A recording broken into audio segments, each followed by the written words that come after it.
Hello everyone, welcome to my channel Travel with Mehtab. And today here I am in South Korea. Last week I showed you some beautiful natural things. I was in a different province, Pucheon. Today I'm in a different province. It's called Yongin in South Korea, and I'm in my university actually. So it's raining since morning, and I want to show you the natural beauty again. It's raining and the clouds are here again on the mountains.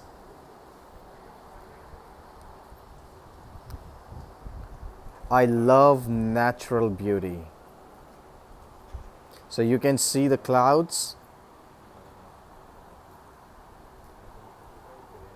It's raining, so I cannot go downstairs.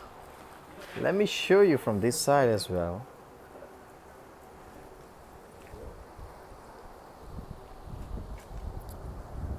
That's amazing, right? Isn't it? So that was a little bit I wanted to share to you. Don't forget to subscribe my channel, and don't forget to press the button of notifications as well. Here's your host Mehtab, and don't forget to travel with me, travel with Mehtab. Take care. Bye bye.